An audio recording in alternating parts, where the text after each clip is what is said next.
Your Excellency Xi Jinping, President of the People's Republic of China, Your Excellencies, Heads of State and Government, Your Excellency Antonio Guterres, United Nations Secretary General, Heads of International Organization, ladies and gentlemen.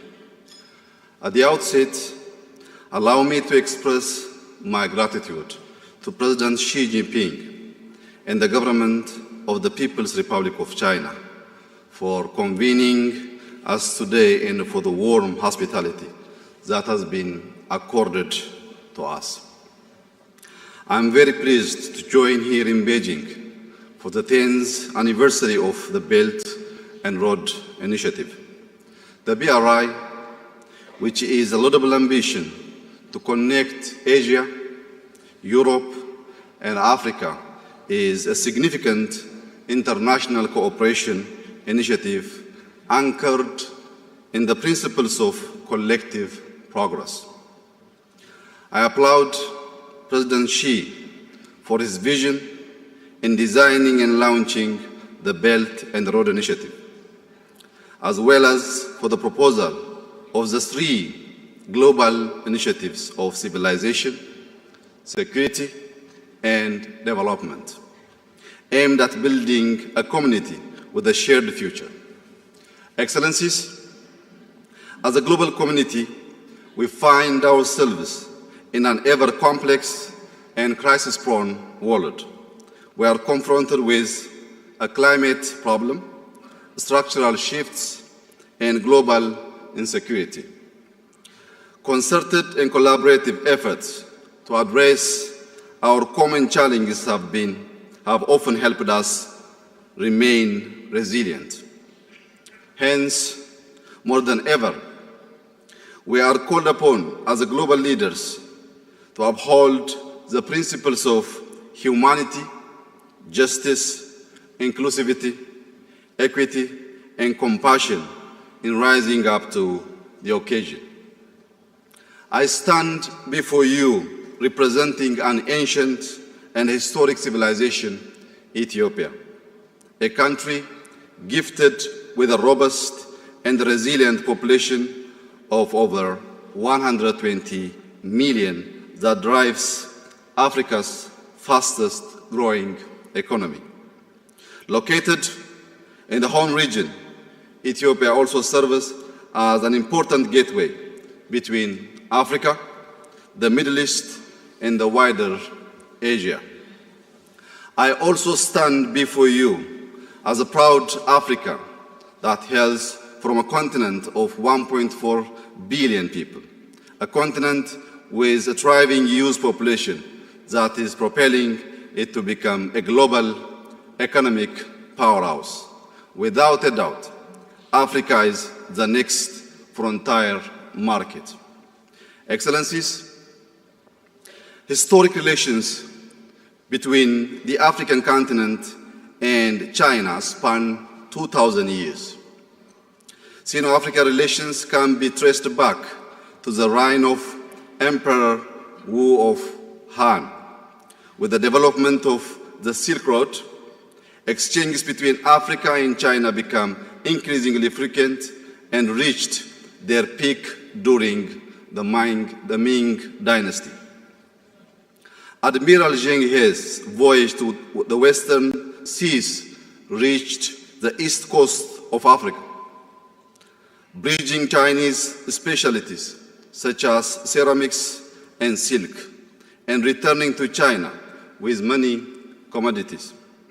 China has maintained diplomatic relations with numerous African countries since the Ming Dynasty.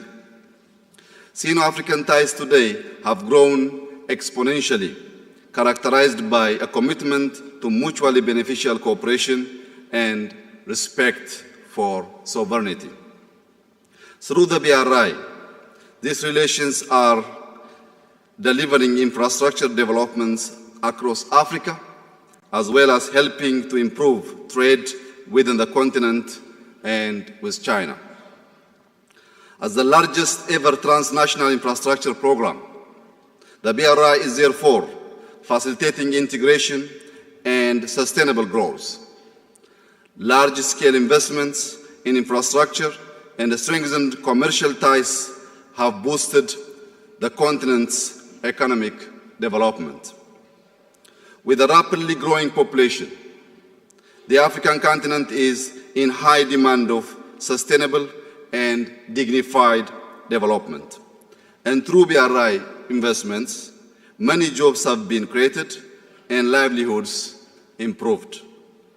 Road and railway projects are linking previously unconnected places. People-to-people relations are being enhanced both within and across countries. The principle of connectivity inherent in BRI has also offered African countries with alternative sources of capital, technology, and skills needed for our modernization agenda.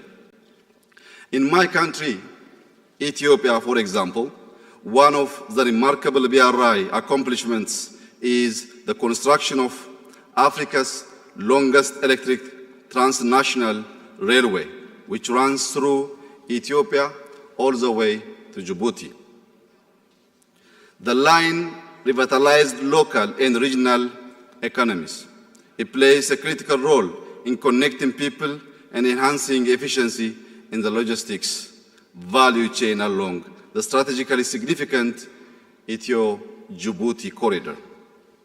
Excellencies, ladies and gentlemen, once a source of raw materials, Africa is now realizing its potential and capacity.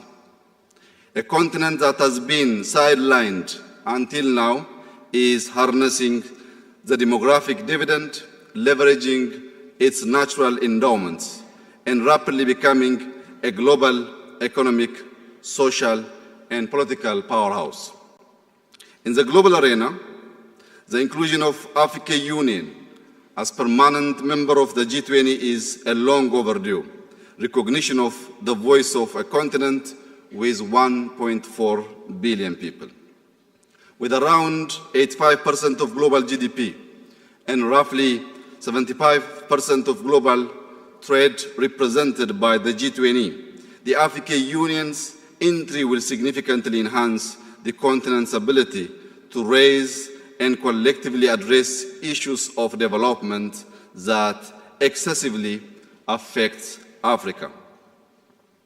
As inclusivity is becoming a necessary feature of multilateralism, I have no doubt that such reforms we are witnessing in the global fora will extend to include African countries as permanent members of the United Nations Security Council. It has been said that the flapping of the wings of a butterfly can be felt on either side of the world. The African continent in particular has suffered the consequences of the climate crisis as well as interstate conflict in other parts of the world. As a result, we cannot be idle observers in forums that affect our common well-being since they shape our fate. Excellencies, we recognize that peace and development are two sides of the same coin. They are mutually reinforcing. Inclusive and equitable growth is essential to sustain peace, and a culture of peace is essential to enabling sustainable growth. Initiatives like the BRI, when fully implemented to potential, invariably foster peaceful development. The power of integration resides in enabling schemes that bring people closer to intimate knowledge and understanding of one another. Infrastructure used to bridge rather than divide offers value and builds trust.